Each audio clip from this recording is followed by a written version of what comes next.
Sing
and welcome to Home TV here in London with me, Mansa, who else, as your show host. Welcome to this weekend edition of, but before I continue, our side call has now changed. The side call, it used to be as a matter of fact, but now, by popular request, the side call is the truth, nothing but the truth. So if you call, if you phone in, if you want to discuss and say anything, just make sure you speak the truth, nothing but the truth. Once again, welcome. Tonight, I'm happy to say, or should I say, we are all very fortunate that one of the stalwarts of Ghana politics, an NPP member, has agreed to have a discussion with us, to interact with us, to engage with us. Well, usually people will say anyone is brave or will be brave to come and face Mansa. But I tell you, this guy is braver. Anyway, when you come to it, I will introduce him and I'll mention his credentials and everything. Let's remind ourselves that this program is being sponsored by ITS Pro Training Center. These guys, they can train you, prepare you for work at any industrial base, at any construction site or building site, for you to become a professional security officer, for you to involve yourself in management, project management or office management, but the health and safety aspect of everything, ITS Pro Training Center will make sure that you will be equipped with the necessary knowledge in order to take part or to be able to assist in first aid and all, how should I say, health and safety issues or matters. So for your health and safety CSCS card or the certificate, which will prove that you have gone through the HNS, that's health and safety training, just contact ITS Pro Training Center on 079046 86944. That's 0790 468 6944. And they will sort you out. And they are my sponsors. Meanwhile, management of Home TV want me or says or acknowledge that we have enough room, more room for more advertising or for commercial information purposes. So if you want to advertise, if you want to trade, if you want to sell anything, or you want to preach, or you want any message that you want to put across, contact the management of Home TV here in London. Later on, I will let you know of our social media handles and email addresses and everything, so that you can speak to management if you want to advertise anything on our TV platform and our social media platform as well. So once again, I welcome you. It is evening here in London. Perhaps it's morning far away where my good friend in Koto lives. That's in Korea. It is evening or night over there, or maybe even morning. Then maybe it's mid-afternoon in the US of A.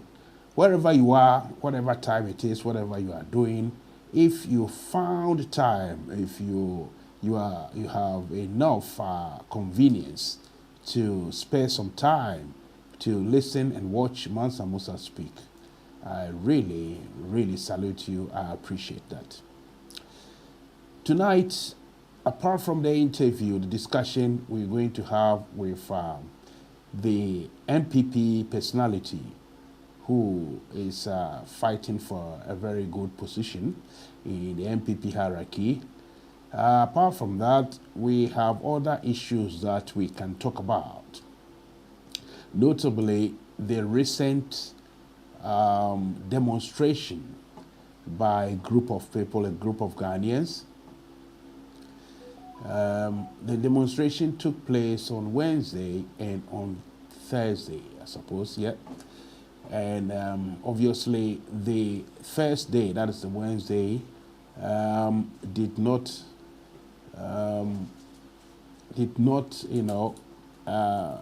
took off properly.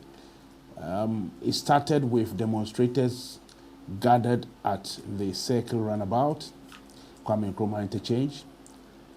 And what happened is there is a terminology that is used here in the UK, what we call the kettling. So the police kettled the crowd, and the confusion, misunderstanding as to when to start or where to march, the routes and everything.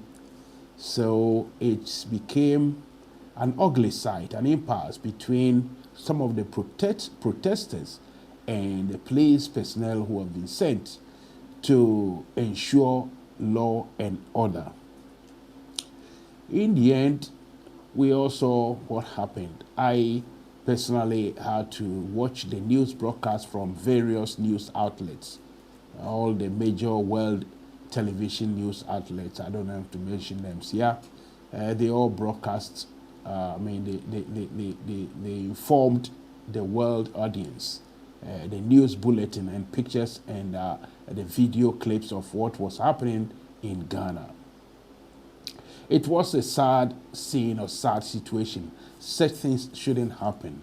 For some reason, I don't understand, for the love of money, or love of life, why our police or law enforcement agencies in Ghana and Africa lack the skill to maintain law and order when they are faced with, as we read in the Bible, with the multitude. When they are faced with rowdy crowds, disorderly people. It looks like our Ghanaian police, African police officers are not properly trained. They are not equipped physically, emotionally, and psychologically, especially emotionally and psychologically. Physically, maybe most of them are well trained to use weapons and everything. But what strangely I didn't see the equipments that our police had.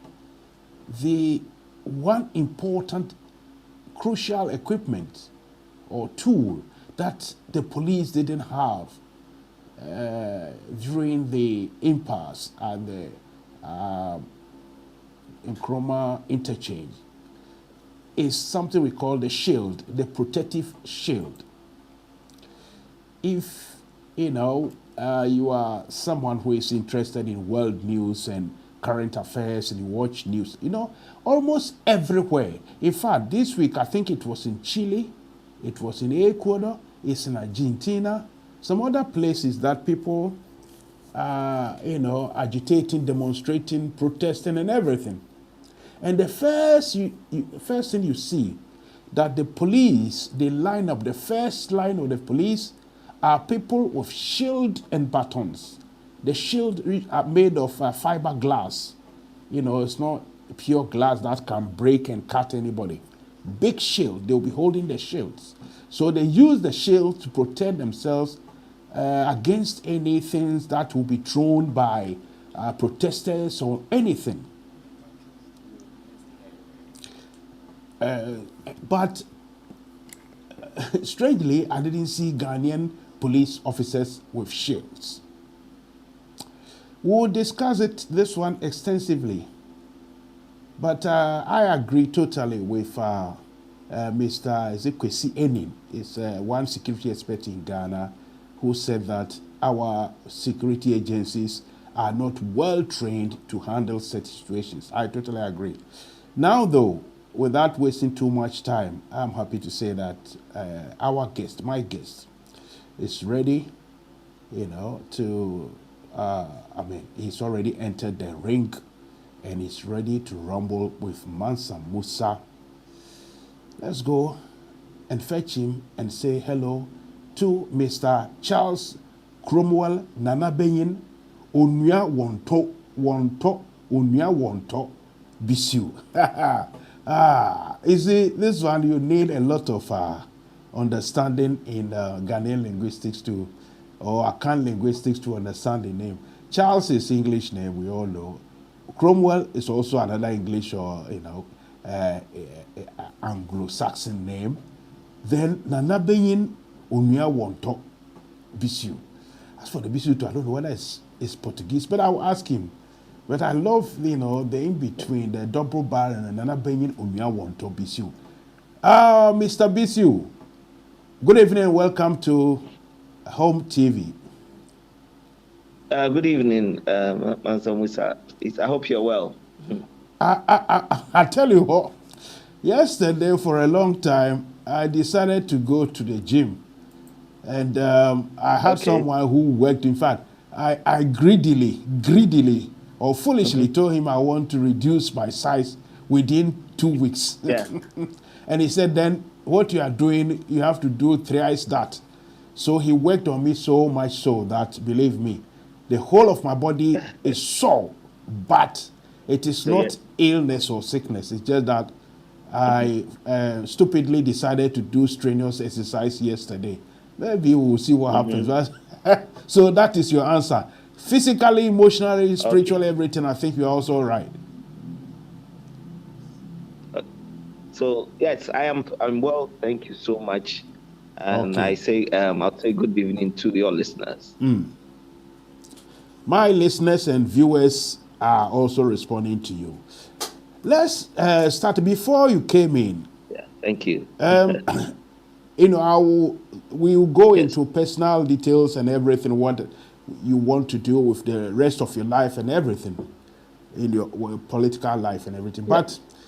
But let's go quickly into what transpired recently at the Kwame Nkrumah interchange, where we had demonstrators, the tactics the police used. Here in UK, there's an acronym for it. They call it kettling. Where the police will surround demonstrators or protesters. They surround them and keep them at one spot. They will keep them at one spot till the demonstrators are actually tired or something like that. They call it kettling. So I would say the police use the same kettling tactics.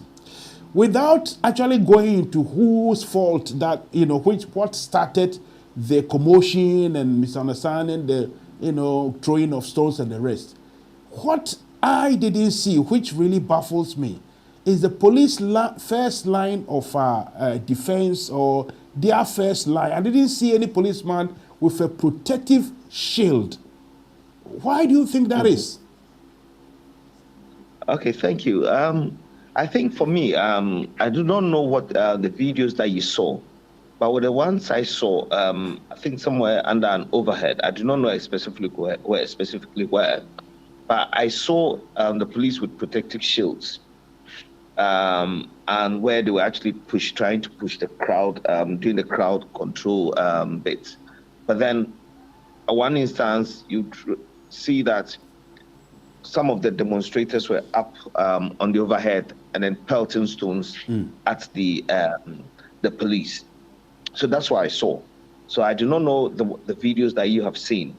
And I think for me, we are under a constitutional rule, and the constitutional rule mandates or gives us the rights. We all have rights and responsibilities under the Constitution. It is the right of an individual to demonstrate or protest. And once you do that, you write to the police and you're given permission. And following that, I went to court, and the court said the demonstrators are not allowed to use certain routes. But then quickly, I don't know if they found a lacuna within the law, and then went there to stay for stay of execution, where they filed and said they can then go ahead with it. For me, the premise then tells me that if you've been allowed, if the police had said, or the court has said that you were not allowed to carry out with your demonstration, then they would be depriving you of your constitutional right. But then you were allowed, and then you were given a certain route to use. So for me, I think that the leaders of the demonstrators were being mischievous. On the other hand, I'll give you another example. You remember in the 2020 elections when the NDC again invoked the rights under the Constitution to go to court.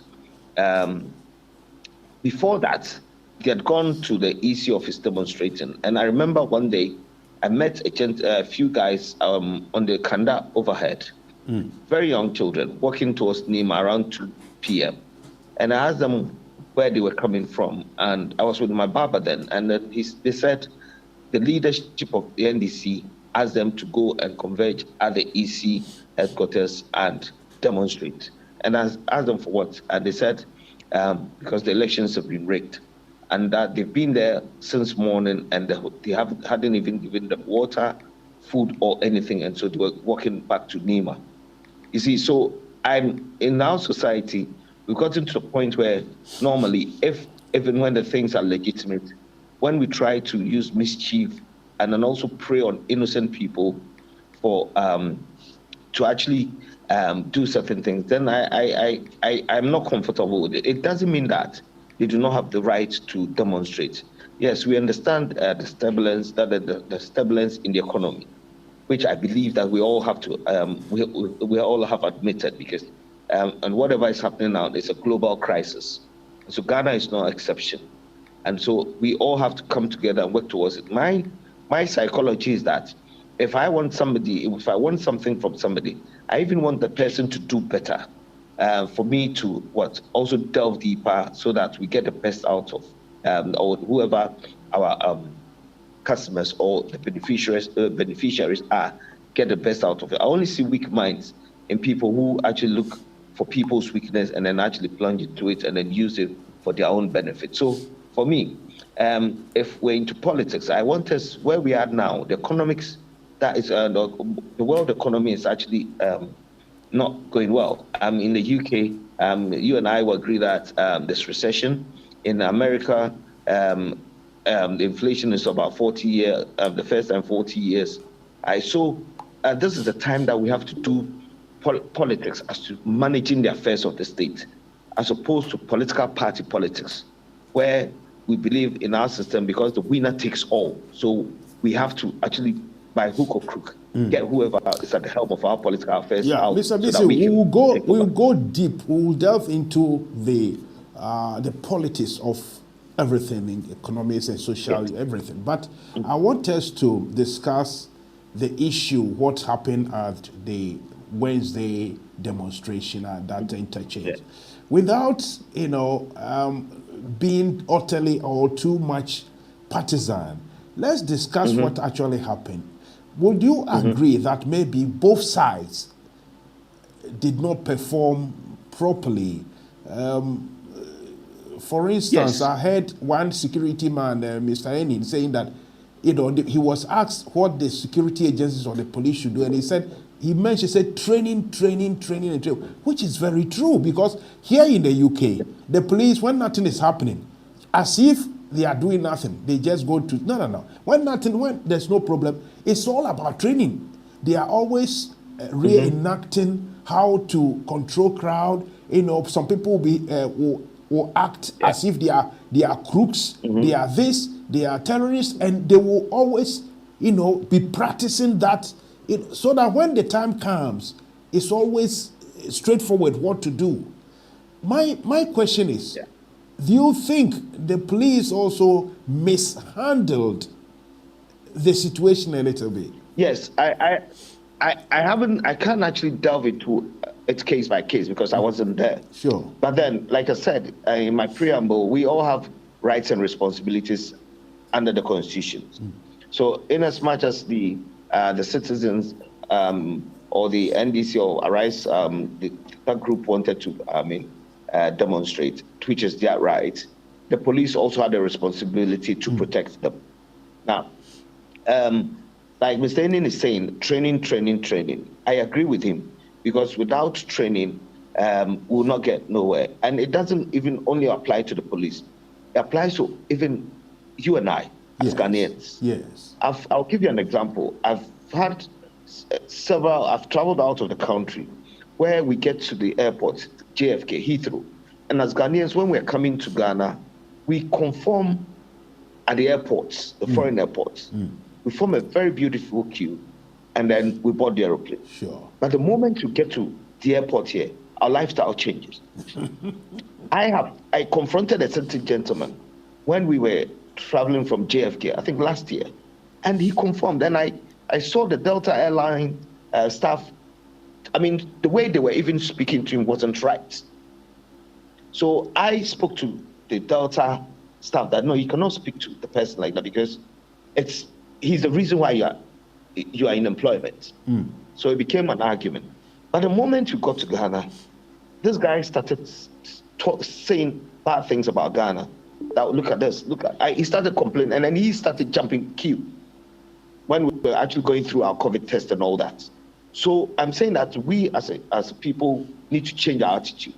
Then our institutions as well, because yes, we agree that our police service and then the military and all that, yes, because of the protocol system and all that, which has been something that has been with us for some time, needs to be changed. Because you see, I do not know how the selection of the policemen who went out there was done. I'm not saying that they were political, but then it's gotten to a point that where if it's the NDC that is demonstrating, then we'll have to look within our security agencies, those who are sympathetic to the NPP, vice versa. Vice versa. I am saying that, yes, we need to stop that. Yes. Because for me, when I'm dealing with people, I look at competence before I go behind and then look for the person behind the competence. So when you do that, then you'll be getting deriving better benefits from what you're looking for. So we need to move from that. So I agree with Mr. Edin. That we must improve on our policing. But then with the UN convention, I thought it was maybe 800 or 500 people to one police officer. We do not even have enough. So in as much as we need to train, and then you look at our economy, if we go the United Nations way, our economy is going to crumble because we are net importers of most of our commodities. Our economy is directed or driven by external forces. I tell you what, we'll come into all that. For me, let's have patience here. Look, you talk about training and everything. The other time I had a chat on WhatsApp with a Ghanaian friend, and I mentioned yellow vest in France. And I was shocked for, I thought, someone who is well educated, he's got a very good head over the shoulders and everything. And he said, yellow vest, so what did the police do? And I'm saying, look, the police fought them, but not a single shot. Even tear gas, when they shoot in the air. So when it falls down, the smoke comes out, people are choking, they run away. But to direct a weapon to shoot. Another one was in, I think, Czech Republic about 3 years ago. The civilians, these young guys were actually using Molotov, kerosene and petrol and fire. And the police were using their shield and batons. No shot. Why is it? I want to ask you, what is the mentality, not only in Ghana, but in Africa, that the police, all what they know, they are being taught. Look, in my day, I'm from the security angle, so I know the mentality. Why is it with us? What is it with us that we find it so easy to shoot and kill our fellow citizens when even the white people, whether you are demonstrating, they want to contain the situation without actually killing anybody? Why is it that we think differently and do things differently? I get the drift, but I do not want to blame the Ghana Police Service. You see, if you're looking at crime in Ghana, you'd realize that crime in Ghana has gone down, okay, because of the prudent measures that the police has put in place. About 2 years ago, in front of the police headquarters, daylight robbery. I think first light, daylight robbery. But within the last year or so, when this IGP came, it has minimized. In the same vein, in 2008, Western region, crime went down. And as a result of what? You know, the Galamsey work that we did, sure. where we seized a lot of pump action guns from the mines and all that and handed them over to the police. So the research I carried out during that time was that when they go out there, they could not get gold, then they get out there to rob with the guns. So as a result of that, crime went down. So it depends on the segment where you're putting it. Now we're talking about obviously. Yes. If police go in to engage on operation to engage armed robbers, and you are trained that when you receive something we call in inverted commas effective gunshot from the enemy, or the police have to return fire in the this is a different situation. Here in the UK, when the police are going to arrest especially terrorists, no, they go in all full guns blazing, right? Even that, when they finish, they do something, they call something inquiry, not investigation, inquiry, to make sure that every rule was followed. My problem here is when school children are being disorderly, they are being noisy, whether they are right or wrong. School children, goodness me, you don't have to fire tear gas. That is too much. Is too much. Using a sledgehammer to kill in total. Are you referring to the one in Kumasi? Yes. Okay. So, Mansa, you see, the Kumasi one. You see, for me, I would not blame the police. I don't want us to politicize it so, because I'm an African, I'm a Ghanaian. I feel that the police here in this country, the way they do things to make sure they do minimum damage, I want us to do same. I don't want us to politicize this. We have to train our police properly. I asked you. Mansa, you see, I haven't even mentioned any political party. You remember the Hillsborough route? Sure. Yeah? Yes. It was crowd controlled, but the police failed and they concealed a lot of evidence, right? Yes. But they have evolved. So we are looking at the evolution of the police so that we are abreast with time. Sure. And I've enumerated some of the problems that we have as a developing country. So I do not want to chastise the police to the extent that we are demotivating them. We agree that there are miscreants in there. Recently, some police officers were caught into doing other things and all that. And you remember in the UK, the Damalola case, yeah? Yes. I think in 1998, when the young guy was killed by a friend at Elephant and Castle. Yes. Again, the police concealed some information, all right? And prior to that, Stephen Lawrence case. Also the Stephen same Lawrence, thing. Yes. So, look, as for bad notes and racism and those things, we are talking about the mentality of the organization. You see, but when our mentality is that because I am wearing uniform, I'm telling you, I'm coming from that background. I know look, the moment you are training, you are given a gun. Even we were trained properly several months before we were given guns. Yes. The moment you are given gun, you look like a god. You feel like a god. But the psychological and the mental tuning, the way it's different now. It looks as if these guys are just let loose. I wouldn't want to politicize it. No, but we need answers to this. No, you see, it's not like that. You see, when you're outside of the UK, Ghana, you speak differently. And for me, I'm privileged to have lived in the United Kingdom for about 20 years. Sure. So I can juxtapose the two. Okay. Now, that's why I'm saying the evolution of the police system. And you've mentioned Stephen Lawrence. I mentioned Damalola case, where the police, even in that jurisdiction, concealed evidence. Sure. So I agree that we have bad nuts in our midst. So we need to improve on that. But narrowing down to what happened on Wednesday, in as much as the police have gone there to do a lawful duty, a job, reasonable force, and all that, how do we measure reasonability? That's very vague, isn't it? But then when you're looking at let's agree that Kwesi was right. Let's leave it in that sense. But we will come to the politics of all this, so that you want to be what you want to be. You will have a responsibility in future to make sure all this discussion, we find answers to this. Because honestly speaking, we as Africans, as blacks, it looks like we are almost giving up. Like you came with the economy, how our economy is being controlled everywhere and everywhere. I tell you something, we will come there. But for the meantime, I think we have a gentleman there.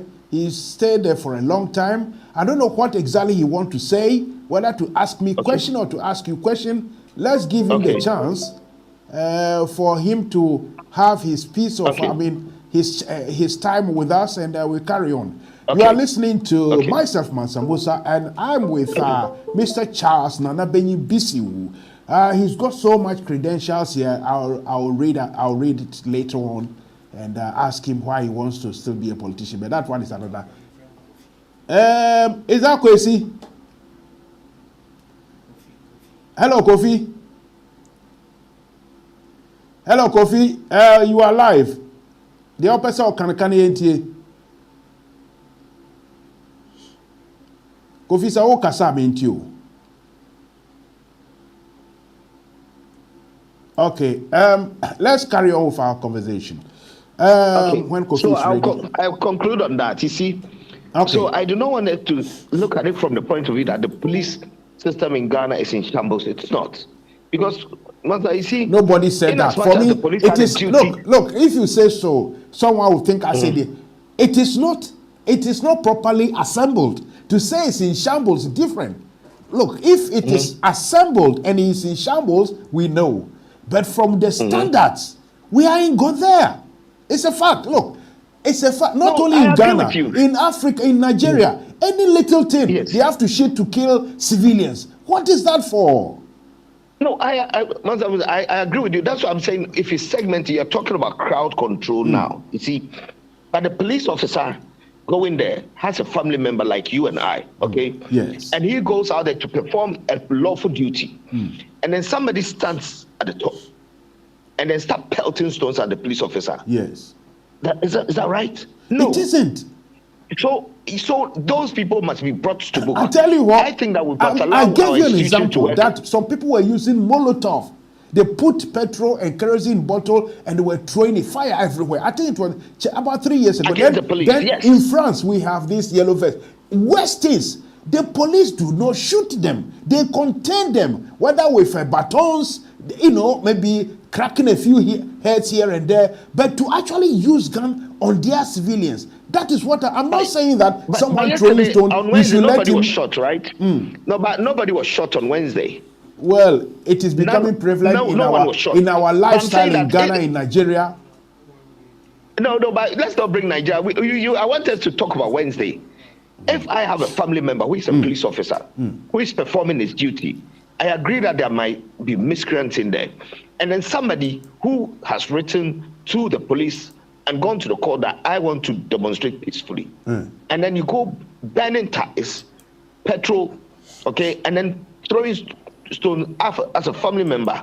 I don't think it all gets well. So you don't have the right to even be a citizen of this country. Sure. I've agreed that there's turbulence in the economy, but then airing your voice doesn't mean that you should use violence. Of course not. I think yes, we need to evolve as a people. That's all I'm saying. Right.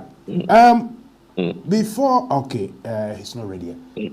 So now let's come back to yourself. I've checked your background, your educational background. You've achieved a lot. And in your own capacity, you should be a man of yourself. Why are you into politics? What is it that you want from politics? Okay, thank you very much. I don't think that those who are in politics are not men of themselves. In the UK, you've had Tony Blair, Cameron, John Major, Margaret Thatcher. I mean, you can name them. Churchill and all that. And then in Ghana, I mean, your idol Kwame Nkrumah. Yeah, he was a man of himself, right? So, your question, I understand you to a point that in this day and age, in our political dispensation, most of the youth, once they conclude or finish their education, want to go into politics because they think that that's the easier way of making money. Now, my research into politics is that you go in to serve. There are reasons why people go into politics. One, some want to go in and make money. Some want to go in and serve, and then others just want authority so they can lord over people. Mine is to serve, and so based on that premise, when you're going into politics too, you need to look at how you were brought up, things that are imbibed in you, because if you go in with on the wrong premise, you would be exposed. Once you're given power, you change.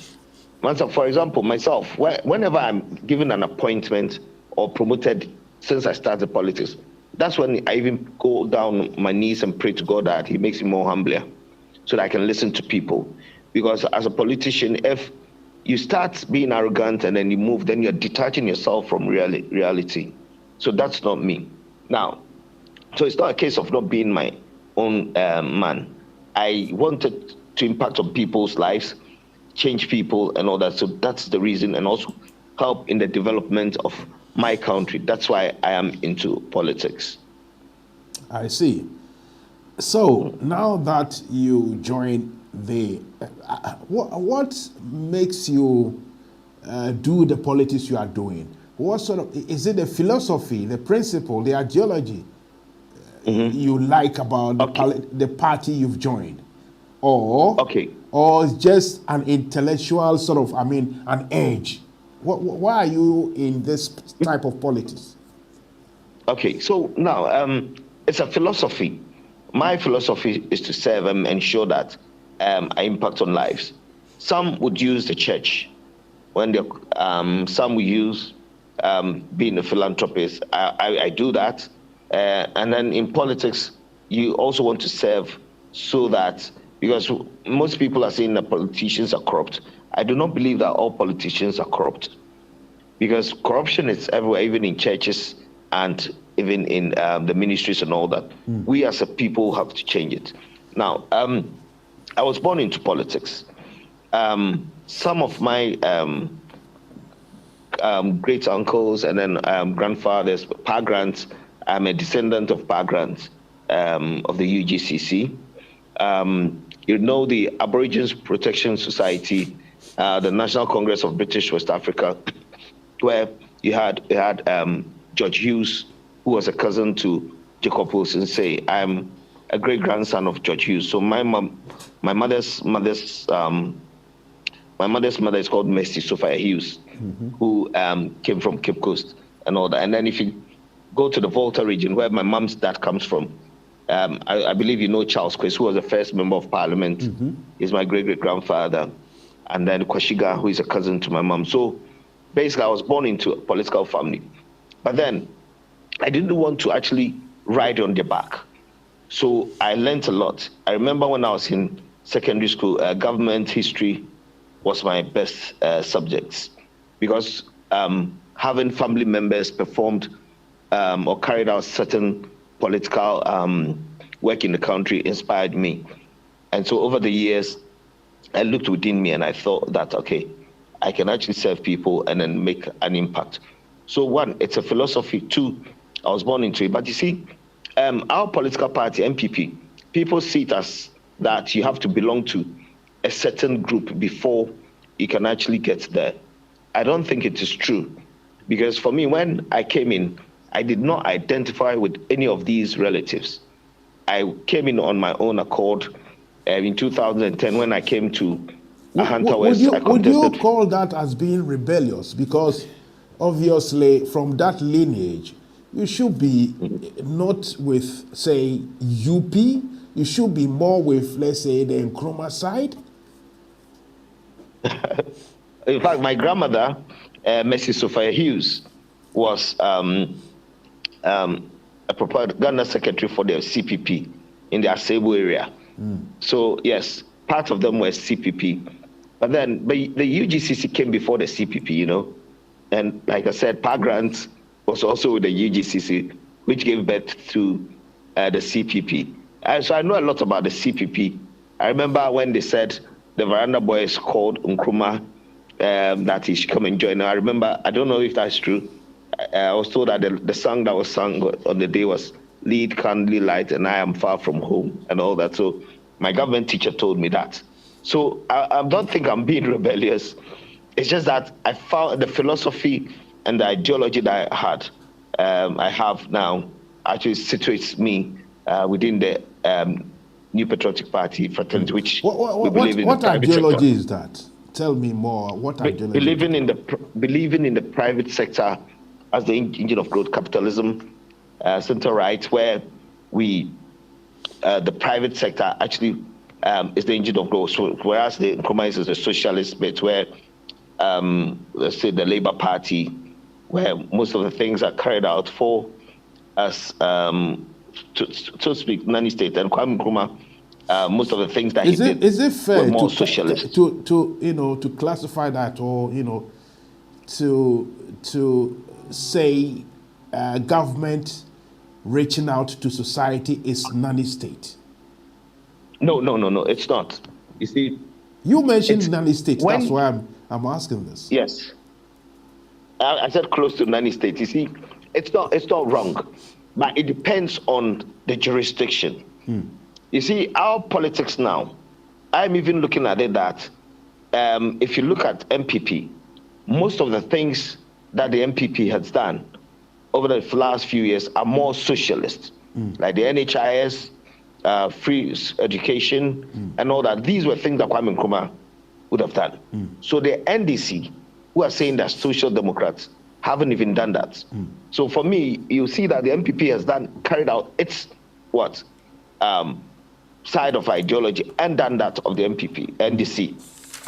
That's how I see it. So, and it's a fact. So you look at it from that point of view and say, okay, then within our jurisdiction in Ghana here, fusing the two together will go a long way.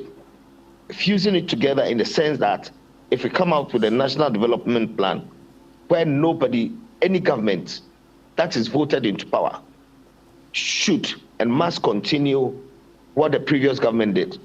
If any president comes in and stops carrying out that president should be prosecuted or punished. Then Ghana will get somewhere. I don't know if I'm getting my point. Yeah, I'm getting because we have you are making a lot of sense there, but it looks like we are always talking into the future. I hear a lot from Nana Komia, who will be our guest next time. Yes, we have to do this. We have to, but why is it not being done? For instance, what you've just said, we can pinpoint lots of projects, lots of projects. My number one I saw among the projects that have been left undone is the Seglemi housing units. For crying out loud, even if someone has misplaced the money, misappropriated the money, someone, as we say in our local parlance, chop has come in, some money should have been found to finish that project. That is a proper project. So why are you telling me that, you see, we have to prosecute if someone comes and they ignore the good stuff that someone did? But you are doing the same.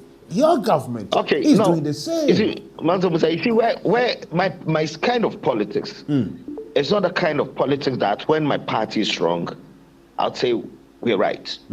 Because the fact that I'm able to look within me and lie to you means that you're also a sensible person, that you can look from the other side and see me as a liar. And then in future, in this day and age where we have technology, you can play it back. You see, so I do not, if you ask me questions and I do not have answers to it, I would not answer you. I'll politely decline to answer that question. But with the Saglemi thing, you see, it is again our political dispensation. For me, from what I've heard, was that we go to court, make sure that the evidence is there enough so that the government can carry on with it. That is why it is stalled, because one breath, they're saying $200 million has been spent. And the other is saying, no, we haven't. Because of our political dispensation, if maybe $100 million has been spent, and the NPP government comes in to say, this is the evidence that we have, the NDC can always come up and say, no, we've spent 200 with another document. And then we throw dust into the eyes of the people. So I believe that, yes, we go through our institutions, but expediting it is the most important thing. For example, we have the fast track court. So where we use our institutions well. If it has to, because it's a national asset. That much I totally agree with you. You go round in circles just to maybe prosecute some few people. But what about the project itself? Yeah, that's what I'm coming to. I'm saying that, so the project is there. People have to live in there. So could you have gone through the fast track court to deal with it expeditiously? Maybe yes, you understand. But I'm not the minister. I'm not in that. So that people will live in whilst you are trying to prosecute. Anyway, we leave this one to hang in there. A gentleman has just come in. If producer will tell me his name, then I can introduce him in. What's his name? This gentleman is Kobe. Kobe, good evening, welcome. Hello, Kobe. Hello, Kobe. Kobe, if you are speaking, unfortunately, I can't hear you. I don't think you are. Or maybe you are hearing me. I'm not hearing you, Kobe. Okay. For now, what I'll do is I'll go onto the social media thingy. Where are we? And see if we can get somebody is saying, why are you not reading my message? This message actually is beautiful for my guest. He said, Doctor, I kept calling you Mr., but I've been corrected here that you are, it's rather a doctorate. You have your doctorate degree. So no, I'm not a doctor yet. No, I am a candidate, a PhD candidate. No, I'm not a doctor. Okay, all right. Someone has, how do I, overstepped or maybe jumped the gun, so to speak. But it's all in good faith, I think. You will take it, won't you? Exactly, yes. It said, Dr. Charles Bissue is a man full of 3 qualities. I don't know why I say 3. Maybe I will say 6. And fit to be our general secretary. He's blended with communication skills, statistics, problem solving, and it goes on and on and on. You see, so this guy, as we say in our local parlance, Oyadao. Let's see. I owe him a lot for what he has done for me and my family years ago. Let's see. NPP must vote him for. Let's see. The whole thing is going. It's getting missing. Vote him for power for 2024. My greetings to Felix Kwabena Hamilton, my boss in the UK. All right, that's a long winding message, but a simple fact is that somebody yadas you. This one says, Mansa Musa, please ask him. Thank you. Oh, sorry about that, Mr. Manager. I should call the name. So the one who sent this message is Dachi Hine Emmanuel Quegrin. This Quegrin name, typical Fanti Cape Coast name, as an Abrodunkwa boy. I heard that Quegrin name. One of my school headmasters, Quegrin. He said, Amanadze Phillips, Samith, okay. Mansa Musa, please ask him about the excavators in, if he thinks per the current economic situation in Ghana, the NPP will win 2024 election. I will let you just think about the answers. And I will do that, yeah. This one from Nayat Achampon, he say incoming general secretary, okay. And now Ablekuma Central, now from Ablekuma, Nana Akumwa Boati Ablekuma Central, aka Baumia is coming, okay. Say for now, I will comment on okay. That is something different, but the gist of it, you've got it. You know, some people are asking about the excavators, and what do you think your chances are? This should have come the last minute question, but he has asked it. So let's see. What do you think of your chances? I think yeah, he doesn't have a lot of information, so it's good he asked, and I need to get him to understand it. I do not have facts of excavators going missing. The country, we did not have 500 excavators. I did not know where Professor Frimpong Boateng came out to state that we have 500 excavators. At the point, we had about 270 or 290. Oh, you mean Professor Frimpong Boateng deliberately lied, or simply, I mean, it comes down to incompetence, because you can't lie with such figures. You should have proper documents before you tell the whole general public, don't you? Because, yes, so you see, when I was a secretary, I'd done a lot of reports on that. And so that was what he should have gone by. But then he came out to say 500 excavators. And later on, I even wrote to the president. I stepped outside and I wrote to all the 10 ministers, telling them that we do not have 500 excavators. I think where later on, the Lands Minister Sherby came out and explained that there were about 290 thereabouts in our custody. The police arrested somebody, and I think the police should have finished with their investigations by now. But you see, again, these things take too long, and then people start reading meanings into it. Now, the reason why some people thought that we had about 500 excavators was that when Operation Vanguard goes out there to arrest illegal miners, when they go on site, maybe there might be 10 or 15 excavators there. So the moment they get there, they count 15 excavators. But then they did not have low beds to cut them out of the bush. So they fall on rental. But then it was dangerous to live in the forest and all that. So they have to leave. By the time, and then what they do is they take the control board, which is the brain of the excavator, out. So when they take the brain of the excavator, they count it as excavators because they believe that if immobilize it and that a vehicle, a low bed will come and cut it away. By the time you go back, it takes longer days to cut the excavators from the bush.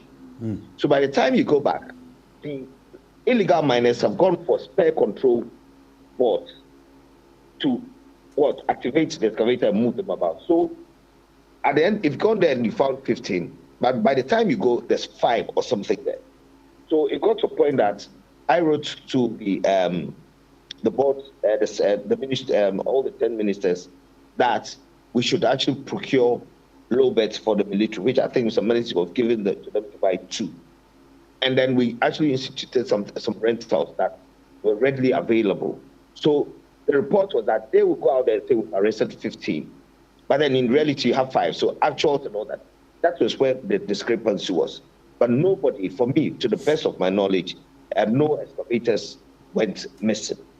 To the best of my knowledge. You are saying categorically that no excavator got missing. All accounted for. I said to the best of my knowledge. You see, I left the Interministerial Committee in February, 1st of March, 2019. Sure.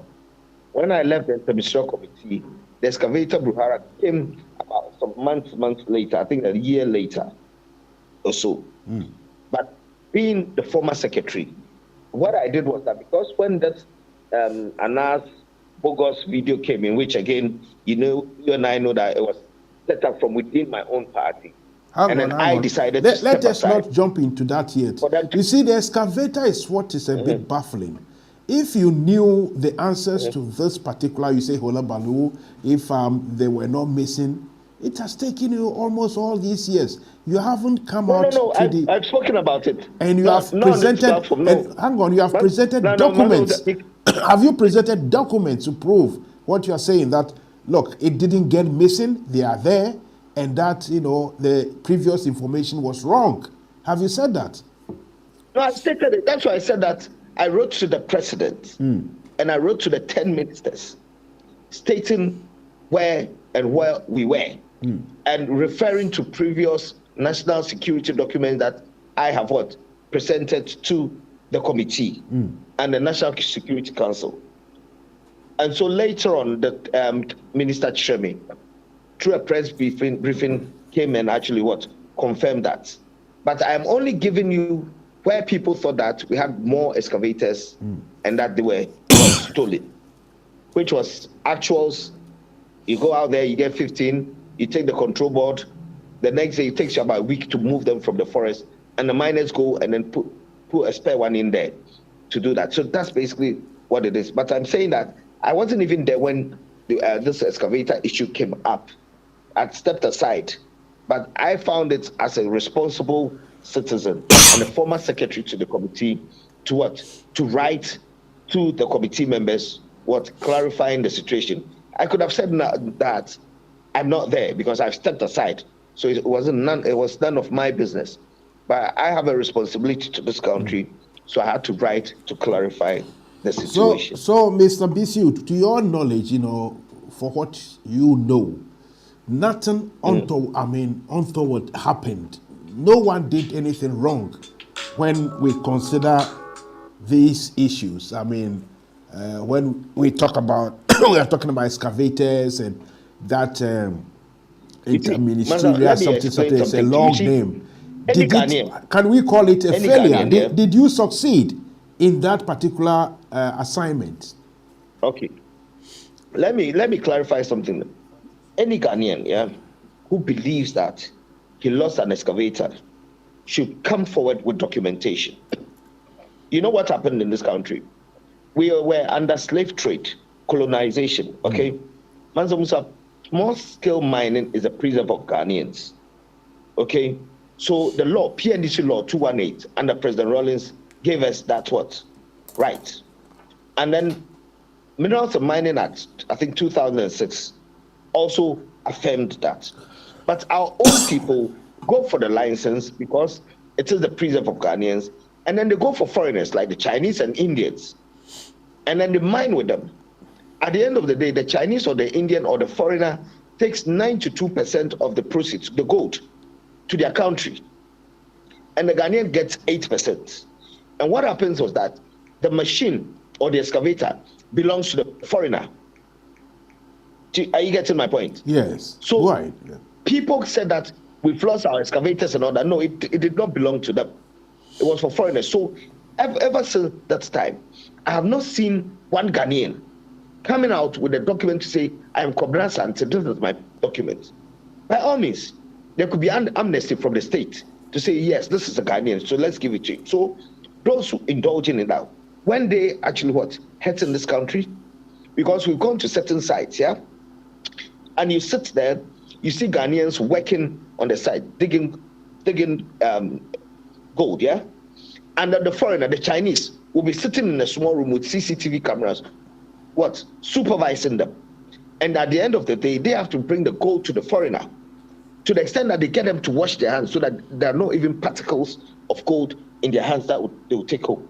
Isn't that slave trade? So I am saying that the excavator issue, there was nothing like 500. Minister Chirami came and spoke about it. Any Ghanaian who believes that you've lost excavators should come forward with documentation. Recently, there was, I heard somebody saying that there was a $50 million city judgment to do with excavators and all that. You see, when the Attorney General went and then fought against it, the case never came up again. But it was our own Ghanaians who were hiding. Why do you think to steal the state? What was the sense, behind, setting fire to excavators? What was the reason behind that? Why did you, not you personally, but the organization, why did you decide a policy to ban, destroy excavators? Was it right? It wasn't, the policy didn't last. I think the military did that to actually put fear into people, which might be wrong. Hang on one second. This is where I have problem with.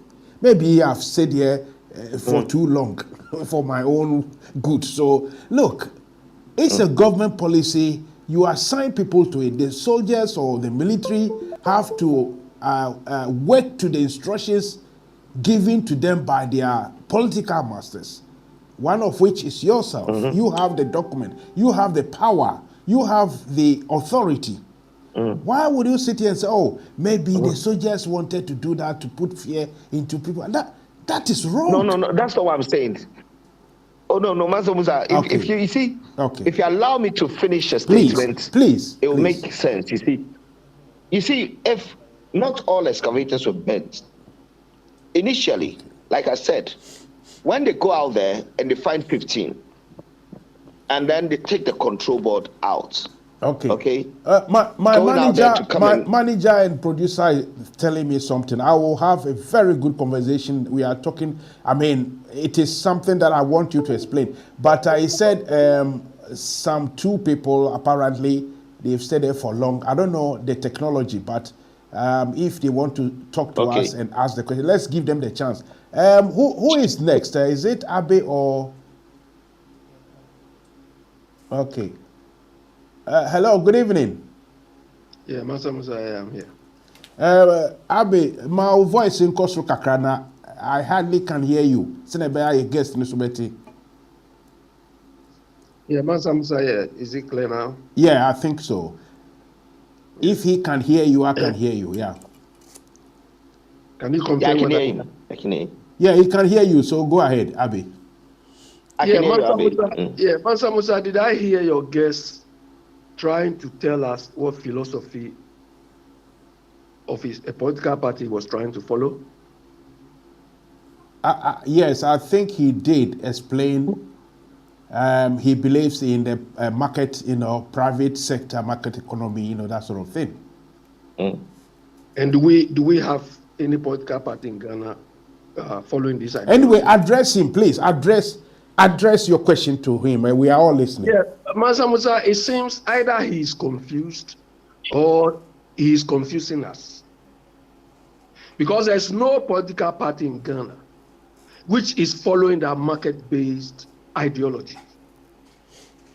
Look, the party he claims to be following that market-based ideology is a party with the largest number of government. Do you understand? Private sector-based political party ideologies don't do that. It is the same political party with the largest state largesse, spending anyhow. There's no cost control, nothing. So, my friend, this sort of people are Mr. Bissue, you need to answer. This is a very pertinent, a good question. That if you are saying you believe in market economy, private sector involvement and everything, why did you have a very big government? Abe, 1 second, please. Why did you have a very big government? Why is he angry? He's not. No. I know Abe. He speaks fast. He's not angry. And he speaks very fast. He wants to put all his points. That's why he's not angry. Look, Mr. Bissue, you have big government and you spend like there's no tomorrow. Now you tell us that, you believe in market economy, you believe in private sector involvement. This doesn't conform, does it? I mean, doesn't make it's not it true. Go Expenditure ahead. is different from an ideology, isn't it? I think he's no, but your expenditure and the rest, it should be based on your ideology. We are talking about expenditure. He's talking about expenditure, isn't he? And we are talking about big government as well. My friend, your philosophy underscores your expenditure. That one I agree. It is it's not only true. you people who have been to school. We have done it and we do it every day of our lives.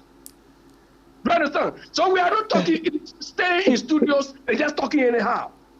Anyway, Abe, please, let's be civil. Abe, please, let's be civil. If you say he's talking anyhow and that sort of thing. Nobody should come and pontificate on us. What ideology? Do you have any ideology? Are you following any ideology? What we are doing there? Okay. Just wasting our resources anyhow, and you tell us, look, the largest government we've ever experienced, the government which doesn't even know how to control costs. Okay. I think you have made your point quite clear. Don't do that. Abe, thank you very much, Abe. You've made your point, and it's very clear. Is someone else available? Someone else there? Mansa, can I answer him?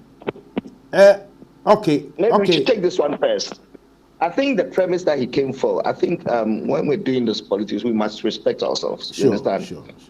equally the way he came. You understand? We're all Ghanaians.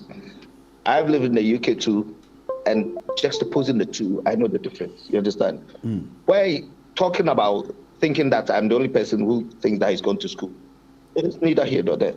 You understand? To be honest, And whatever, talking look, about- honestly speaking, whatever he please, said, can I that doesn't, that's why I said the few that I heard him say, I said he should not, put it like that. So, I will tell you this: you should have I'm a fix. addressing the point. You, I'm or that won't I'm really addressing the point. din, or that won't really din. I think let's move on. But Yes. can I finish, please? Go ahead. But when we do this, we're not educating the Ghanaian people. Because I'm talking about ideology. Okay, we can have socialists that spends a lot as well, and we can have a democratic one or a market-driven one which spends a lot. The size of government is not the ideology. So talking about expenditure, that's a lost cause, and you can really tell where he's coming from. So I'm not going to. I've answered him. I tell you where this guy is I think- coming from. Don't make a mistake. He is definitely not NDC. Believe me. When others come, I haven't said no, I just anything. want to clear the No, point please, I haven't because said he's anything. not attacking you because he's NDC. So I just want to clear. No, you didn't say that. I am just explaining. No, but you see, producer, you're is anybody there? me. You shouldn't even attack me. Okay, You shouldn't even attack me. Mr. Bissue, let's You go. understand? Let's go So to you Kofi. see- Mr. Bissue, let's go to Can Kofi. I address it, please? Let's go to But Kofi. if I Don't take this one too. Let's go to Kofi and see. Hello, Kofi. Hello, Kofi. Kofi, this is the second time. Oh, I've given you all the time. When you come, then you freeze or something. Kofi, can you hear me? Okay. Let's carry on, Honorable Bissue. Okay, so now, because What- can I say something, please? go I have ahead. the Go right ahead. to. Go ahead. No, we do not. People like this, woman, because if you have something to say, you say it. You understand? You do not come and attack the personality of the person It isn't right. I totally agree with you. That's why I said what I heard him say. I corrected him, but honestly speaking, look, you are right. There's It's no not just you and I. need for People are anybody listening to attack anybody. People are There's no listening to need. us, aren't they? Personally. No, but bro, there's no Sam need. Crawford say here, they Yeah, were. yeah, yeah, No, Abio, Pacho, I'm correct, BB. Mr. Solomon ideology. Kufuor, he said Mr. Bissue will win the race. Jesus' name. Yes. Also, our friend Kufuor from Second B. Honestly, I praise this on Baba. I bet that we are educating people. It's in Crawford that what should be, what should be, yes, no, but Kibibia. My patch and the ideology in your expenditure. So you should get that right. Like ideology, I say, so sick, government is spending too much. Maybe I'll agree with him. I should be, you already cuts that. Then that's another conversation. But he doesn't come and then say that ideology. But in another case, he is right to say that for a party that believes in small governments, and yet you have the biggest government we've ever seen, that really contradicts the principles for which your fundamentals are based. So, philosophy in there, the small government, but I'm saying that he came and spoke about ideology, yes, which he's wrong. Okay. Expenditure at the end of the year, the way profit and loss of the country. No, I spend it too much. We will look at it. NDC, the man NDC, but where social democrats, they will do this, but they might spend a lot. Is he going to say that one ideology they're wrong? I'm not saying we don't know what. Okay, let me try and put this one to you there. As that side of politics, you people usually say you are a party for small taxes. Small taxes, and yet the taxes you have rained on Ghanaians, goodness me, you can't pride yourself as being a small tax government, can you? Oh, we have lost him. My producer will try and get him back. My producer will try and go. We are listening to Mansa or watching me live. I'm speaking to Mr. Bissue. In fact, I wanted us to go straight to his what do we call it? he's aspiring to be the General Secretary of NPP. And that is very important because whatever is going to happen in 2024 will depend on personalities that are leading both political parties. So it is in his own or in his party's yeah, he's back. He's back. Sorry, we lost you for a moment. Okay, yeah. And what I want to say is that, okay, geology now, the reason why I call you is about what you want to be. And you say you want to be the General Secretary. Why? Why do you think somebody else cannot do it? Oh, say, honestly, Ejumanzi Obia Butumakado Obutumwaye. But NPP Makade Mbibia another each season has its own leaders. Now, you see, in 2010 I contested for the I went for the parliamentary primaries in Ahanta West, which I lost. And then in 2012 I saw what happened in court. We went with about 17,000 pink sheets. And so through that 8 months, and I sat back and looked at what was going on, i.e. The infractions at the polling station and all that. Now, Audrey Baby, Munde, as a political party, yes, yeah, elitist party. Now, so Obande, we should run elections in the polling stations that we tend to put incompetent people there. So that around 2014, 2015, I was supposed to go for the primaries again because the Hunter West seat, the MP lost the seat, which was an NPP seat. But then I could have gone again, but I decided that I'll put my parliamentary aspiration to one side and contest for the regional secretary and help the party, which I won. When I won, the party, I think the constituencies then in the region were 26.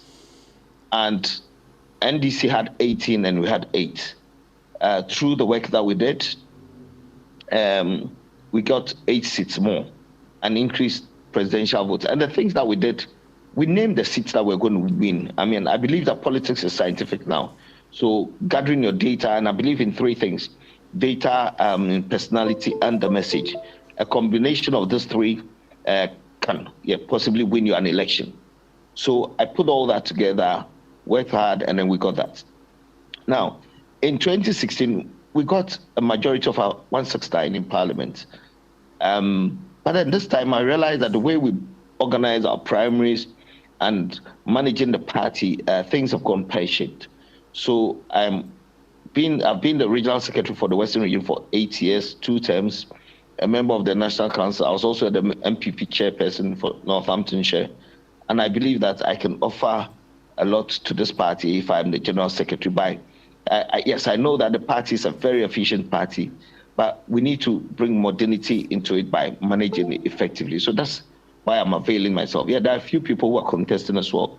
I believe all of them have something to offer this party. But like I said, every season has its own unique leader. The 3 people you have just said, I don't know if we can mention their names, but would you say that you are better than all of them in this particular request or, this particular position? No, I hate to blow my own trumpet. No, I wouldn't say that I'm better than anybody. Everybody has some qualities that can offer the party. Yeah, but your party wants the best, innit? I mean, it don't just give you because it should be merit that, this is the best guy we got. Are you the best guy or somebody you think somebody is the best? Or maybe because the old man loves you. So you want to, the fact that the old man loves you, they should select you. Are you the best or you are not? I haven't aligned with anybody. I came in as a regional secretary on my own. I won in 2014 and won again in 2018.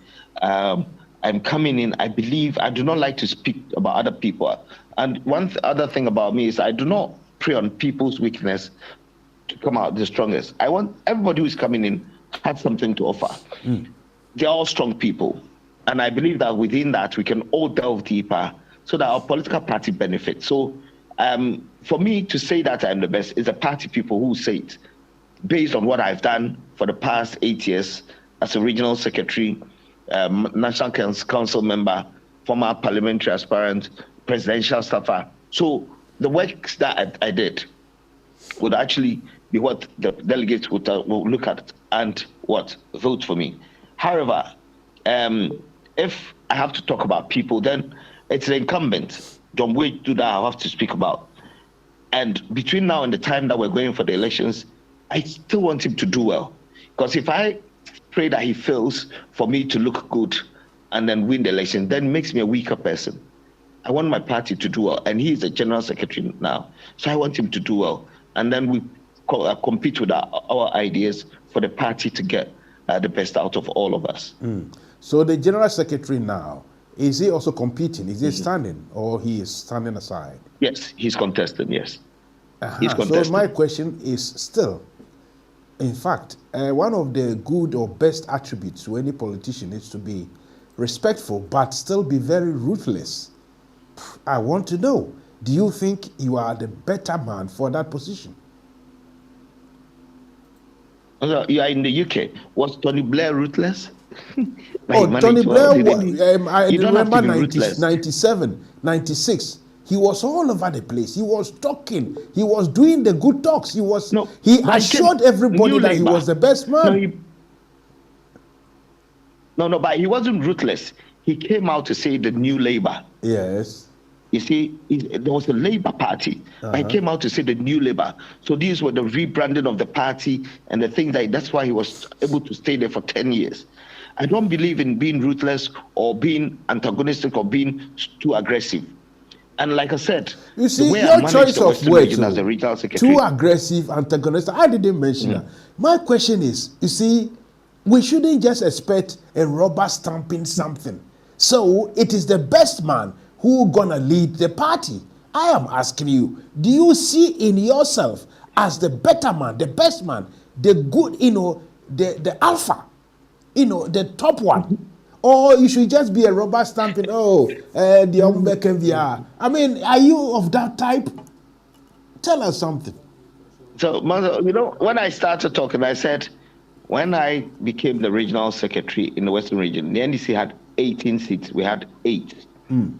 At the end of my tenure, 4-year tenure, we had 16 and they had minority. In my second term, we again had majority seats. So I'm saying that it's a matter of an effective management, being an assertive person, having certain leadership qualities. You understand? That will come to bear. So for me, I've given you my experience, how I achieved that. It doesn't mean that I would say, yes, I'm the best amongst them. My records will speak for me. And when I get that position, I know what I'm going to do because I have my 10-point agenda. I'm saying that let's collect data. I do not understand why I'm going into an elections, 6 months to the elections, when politics is scientific now. I'm not able to decipher and say that we're going to win the seat. And come out with the reasons why. If you're not going to win it, the reasons why you're not going to win the seat. Because each polling station doesn't have more than 800 people there.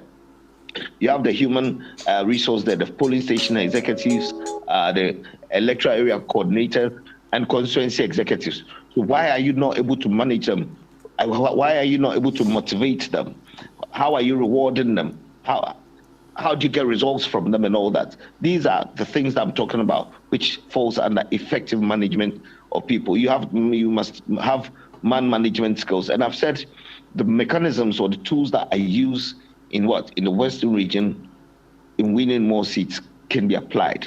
I came up with something called a regional dashboard, which I used to collect my data, which together with that, some of the information traveled into the manifesto in 2016. So all these things we can actually bring to bear by making it a national dashboard where we can gather a lot of information and make political decisions and political strategies. I see. Talking about, you mentioned records, about records. How do you find your governance, the record so far? Which ones can you mention and say, yeah, we are the people? Well, tell me which ones so far, your records. Okay. Economy, security, so freedom far, of speech, general governance, style of governance, expenditure, all those things. Tell us something. What is the records that we should be proud of? Okay, you see, yeah, at this point in time, there's turbulence in the economy. Things are not going well across the country. So if I come here and start trumpeting things, okay, people, the psychology of the Ghanaian populace, just like the gentleman who came to speak, I can see that he's very angry and it's gone personal. You might be hurting people. We are in a world crisis following COVID, the Ukraine war, which is a fact. It's affecting every economy. But what I can tell you is that there's a manifesto, which was the social contract between the New Patriotic Party and Ghanaians. I have not seen a manifesto in this country that we have achieved more than 50% before. But the 2016 manifesto, most of it was achieved. Now, as to holding on to it, I believe that in following 2020, when the report says that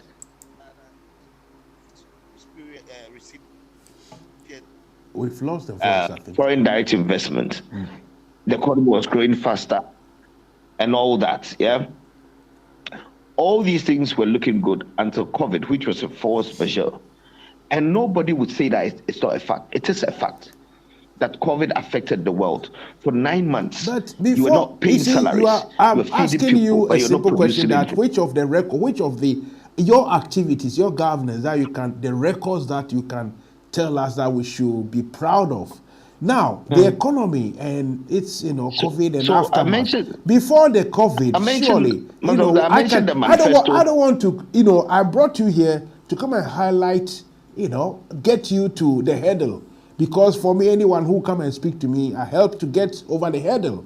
But when it comes to the politics, the general politics, surely I have the records and everything. I've got facts to, let you know that, look, before COVID, goodness me, you cannot say that. As for the little, what we call indicators and all those things, no, neither here nor there. People were struggling. The city was, depreciating as well. We had an instance where the president or the government gathered some people, loads of them, to think about the city depreciation. So things were not moving smoothly, for us, as though it is COVID that has come to scupper everything. Just tell me about the things that we should be proud of, the records that you think we should be proud of. That's what I want to hear from you. So, Mansa, I think if you allow me to make a statement, you see, because the conversation I will allow you so much. People are listening too. So I mentioned the manifesto, and I said I have not seen any manifesto in this country that we've achieved 50% of it. So if I do not have facts, I'll not go back and reiterate on that. And then I went on to speak about the economy. When I said Ghana was the fastest growing recipient of foreign direct investment, GDP was okay, then those indices are good for an economy to take off. Then there was a force majeure. So I'm narrowing it down. I'm going to go down to short-term measures, medium-term measures, and long-term measures, which every government has to do, which we haven't done in the past. We've dwelt on the Gaggisberg economy. And in my earlier preamble, I said that we are net importers of our commodities, so we rely on other countries. So we have to have that premise. When you've done that, and I also went on to say that if I come in and say everything is rosy and then I keep saying, no, it is good. No, I can even mention planting for food and jobs. Yes, it's a good policy, but following COVID, it has gone down. And now there's food. But the economy, you're looking for so much money. I want to ask a question. Can I finish, please? Okay, please. No, man, you have to allow me to make sense. If you allow me to make sense, then we'll have a conversation. But if you stop me and then you direct me here, and I'm a communicator too. All I'm saying is that the planting for food is there, okay? But then there's food, but the prices are so high. Fuel prices are not, so it has affected the price of. I've lost the voice. insulting the intelligence of the person, because in as much as I'm saying that there's food out there for the person to go and purchase it, where is the money? Because the economy is difficult. So I need to understand the plight of the Ghanaian. How do we get there? So that's why I'm saying that I try to move away from the political party politics and do politics as to managing the affairs of the state. If we look at it from that lens, then we're having a conversation. Then I'll talk about 1D, 1F. 1D, 1F is a long-term project. It's a long-term thing that would help this economy from us being a net importers of all the things that we import into this country, that we have to change so much cedi and then go and then compete with the dollar. And if we keep doing that, then our economy is going to be driven by other economies, just as is happening now following the Ukraine war and all that. So if the government comes in, and I'm proud of the 1D, 1F, even previously, we're fighting over Commander Sugar Factory. One. So even in the first 4 years, if we're able to come out with 20, 21 D1F, I think it's a step in the right direction. 20 in the sense that we can actually project that in the next 5 years, they're going to break even and start making profit. Then that's an industrialization drive. That is the long-term thing for me. You understand? So when the government comes out with policies like, because, carry on. If you haven't finished, I want to. It's not every time people put me in my place, I have to shut up for people to talk. I used to be on my own and talk and talk. So, have you finished? Have you landed? Can I ask you? And then you can ask me a question. You can answer. I've mentioned so you can ask me a question.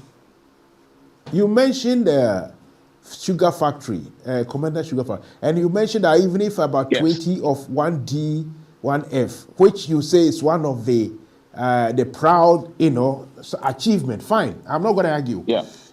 Any of them, is it in the same capacity? Which factory has been built by government or have been supported by government, which you can say is in the same capacity as, let's say, Commander or Suchari Sugar Factory, Commander Sugar Factory, not Suchari? Which one? Okay. So in terms of the impact like on employment and output, which factory stands in? You say, this factory, the government spent $10 million, and the outcome is this. No, Mansa, I said it's a long term. Long term. You understand? You see, you're not listening to me.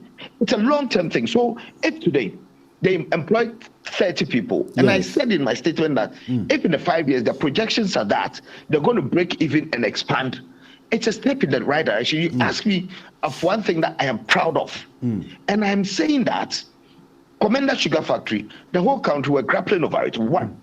So if another government comes in and say industrialization, which is the way to go, you being in the UK, every county has some industries to boast of. So the government comes in, and when you do that, you're not going to get the returns within a year or two. The government gives incentives in terms of import duties on all machinery, the loans that you take for the 1D, 1F, the government takes 50% of the repayment of the interest and all that. So the government is doing that to cushion these industries to grow. So Commander Sugar Factory, I hear, is coming back in July. It's going to be revamped. Don't forget that in this country, under Kwame Nkrumah, he came up with a lot of state-owned agencies. And then during the time of Rawlings, we said we're going privatization. Yes. Under the Economic Recovery Program. Which you like so much. 128. Pardon?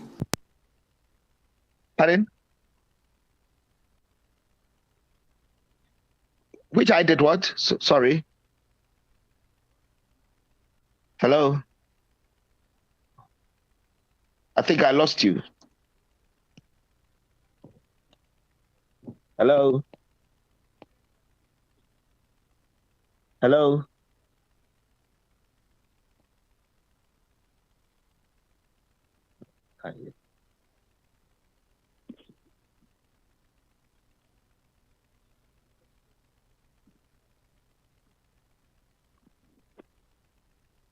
Hello? Yeah. Good evening, Mansa.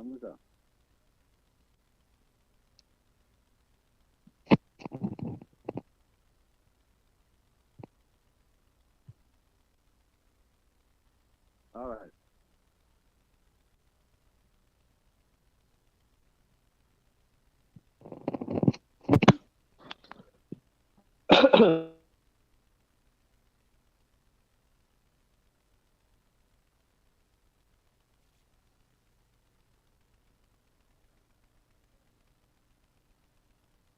Yeah.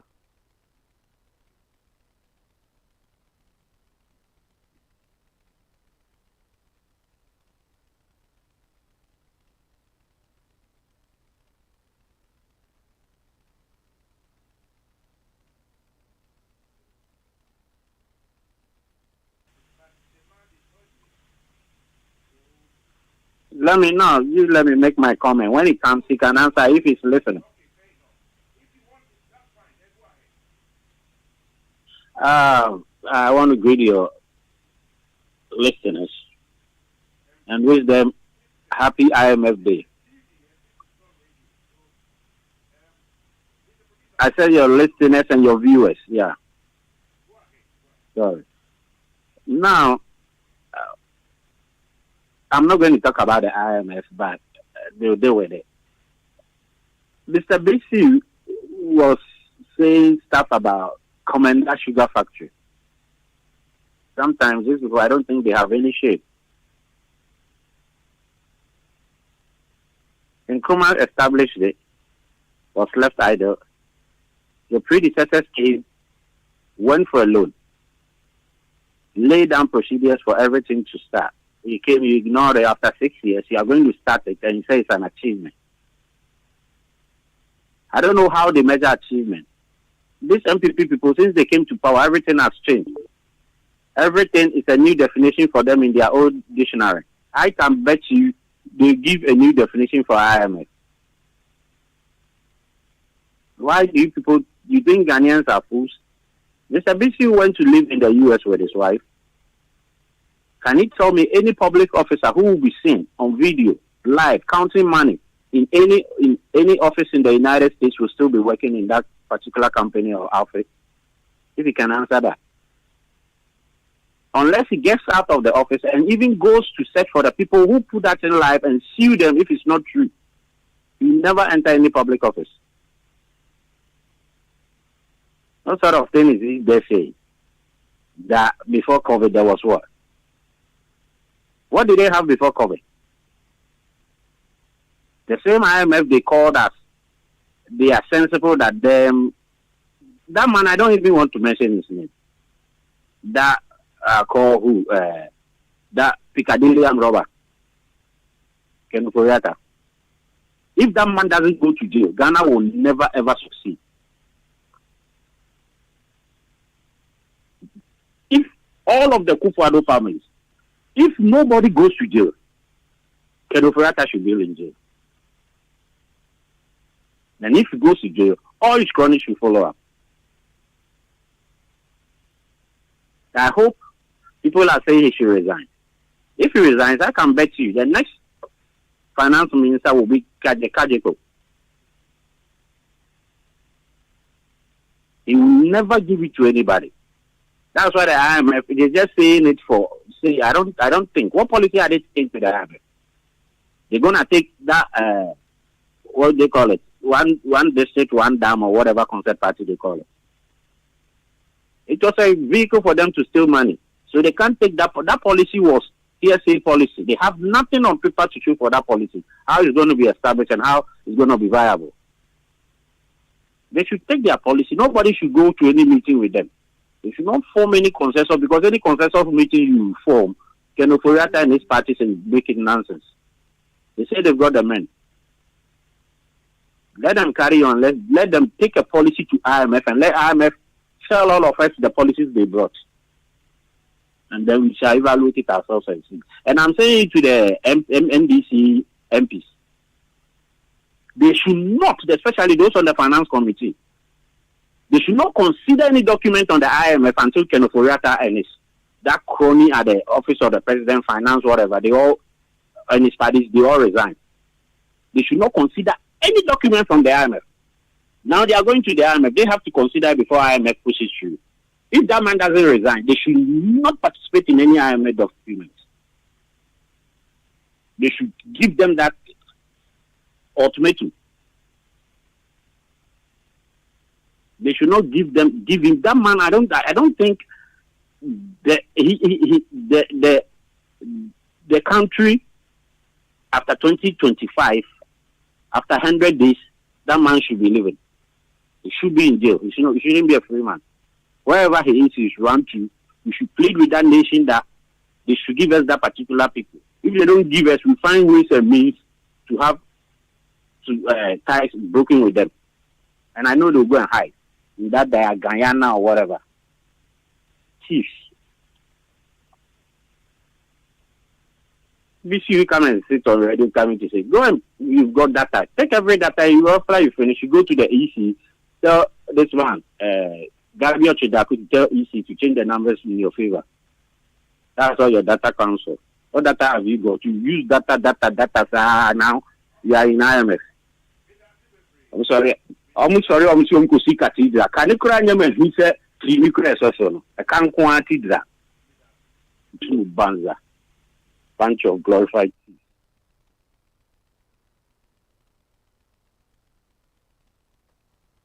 Let me leave it.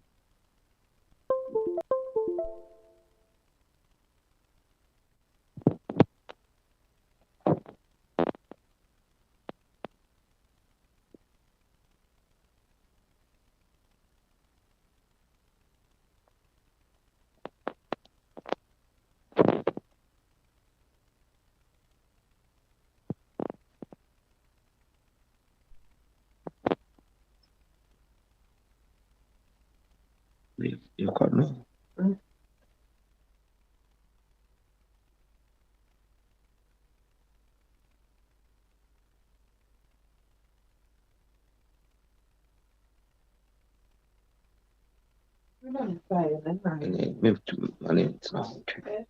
Into months or month 742. You.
I cannot hear anything.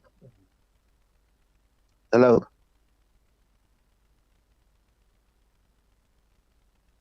Hello? I can't hear anything.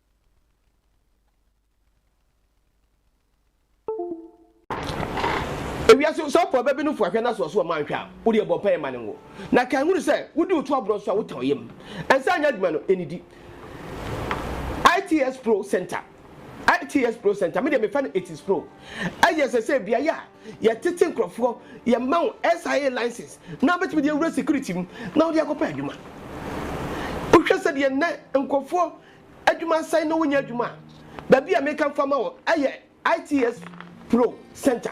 What any betty amount here? Now on account certificate. Eti adetina esa wotra na aka chebe se wonya adwuma ye. ITS Pro Training Center no. Enya SI nkwa na ye o. Ye CSCS card so aka ho. CSCS card no so no. Just 1 day training pep. Na wo wie so a unsa besa ka health and safety certificate so. Enti what why dey? Eti hwankrofo agyina ho yi. Omo wie omo training.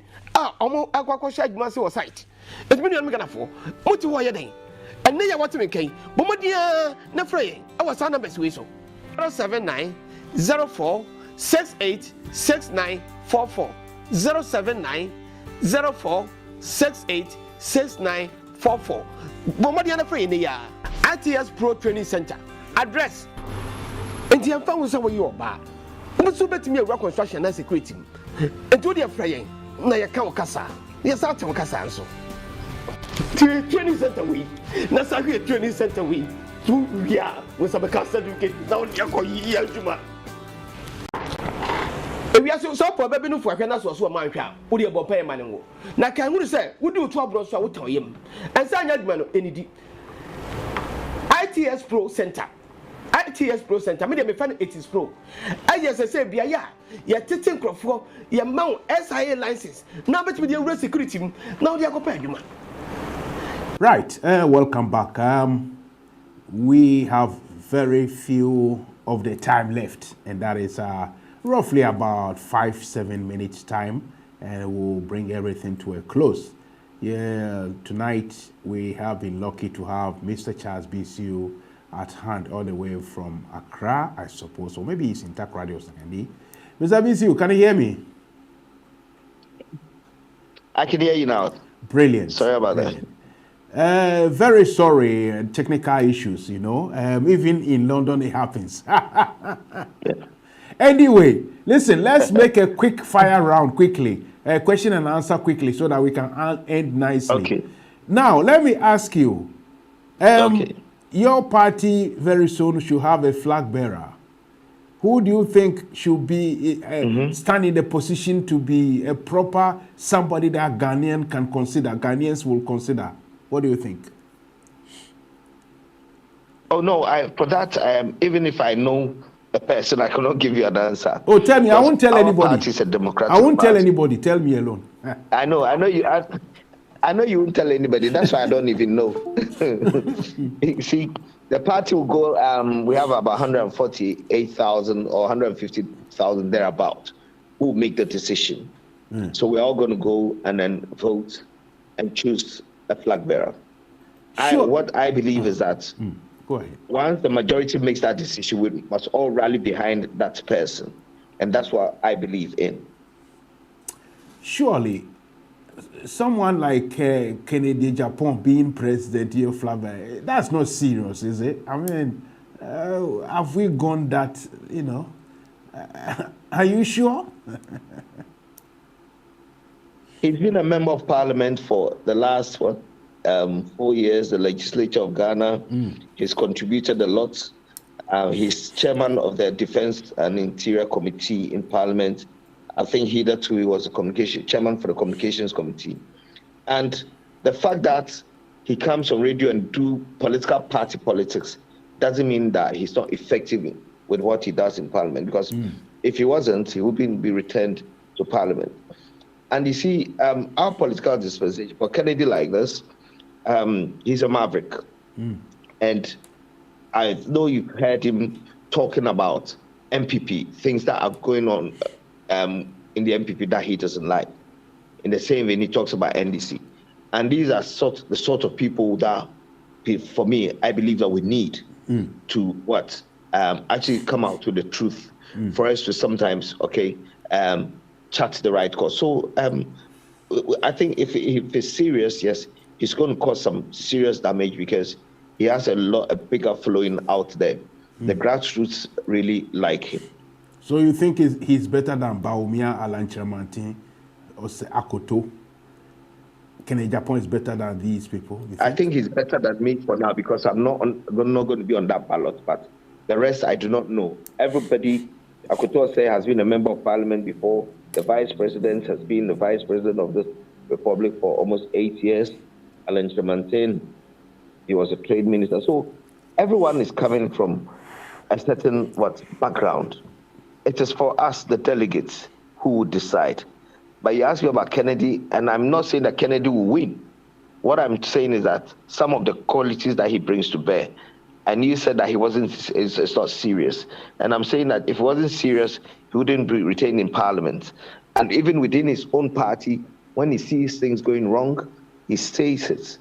That is why most of the following of the party might be, he's going to cause some problems. I'm not saying he's going to win, but he can be a decider for any of the candidates.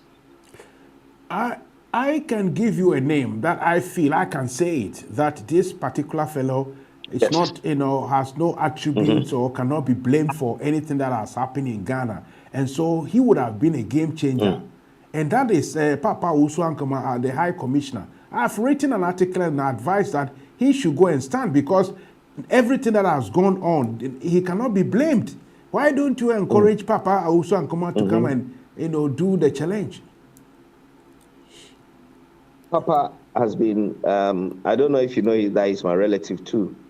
I'm related to Papa Usuankama. We're all from Disco. I remember when my dad died, he had to stand by the graveside in terms of culture and all that for certain things to be performed. So, yes, I mean, for me, coming from my hometown, I'll be chuffed that he does that.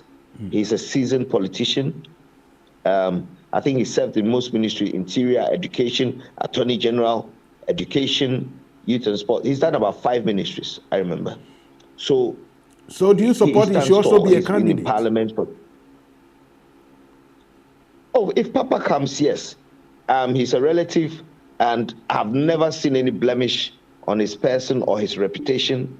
He'll be a fine person if he puts his name out there. But I would not be the person to make that decision. That's what I'm saying. We have about 150,000 people who are going to vote. But like I spoke about Kennedy Japan, I've spoken about everybody else. Maybe with Papa, I might be biased because I'm related to him.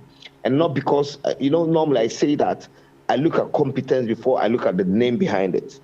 But with Papa, I can put the name before the competence in the sense that I've spoken about 5 ministries, yeah? So the 5 ministries that he worked, the Sipon Stadium, I think he was there when we did it. So, and then being an attorney general for this country, now the High Commission, almost 8 years. So there's no blemish. A quick fire round, we said. So let's be quick with the answers, if we may. What do you think of Ejapa royalties? Is it a good thing for Ghana to do that? To collect the money up front? I think that's with the special prosecutor, right? Well, forget about it. We are talking, you are a senior politician. I'm asking you, what do you make of the Japa? Is it a good thing, or you think we should just forget about it for a while? Politician. I just mentioned a few senior politicians, please.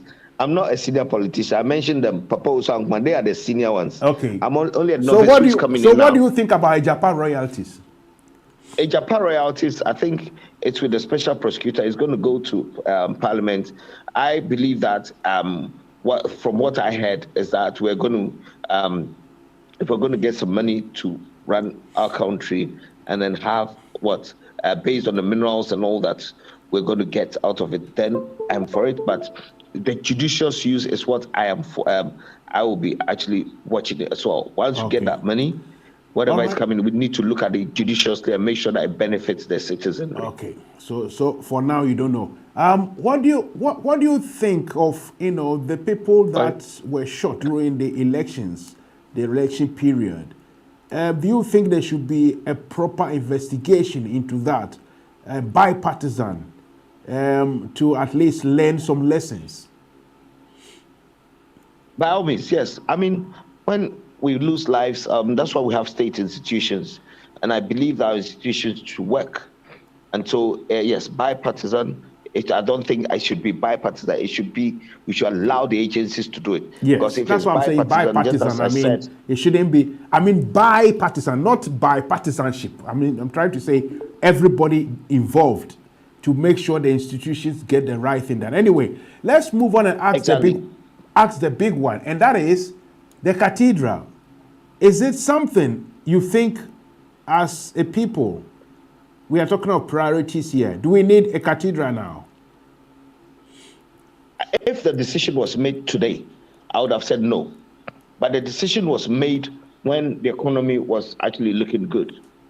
You understand? So, yes. And then looking at what so what should I take from your answer? I'm saying, do we need a cathedral now? Your answer is no.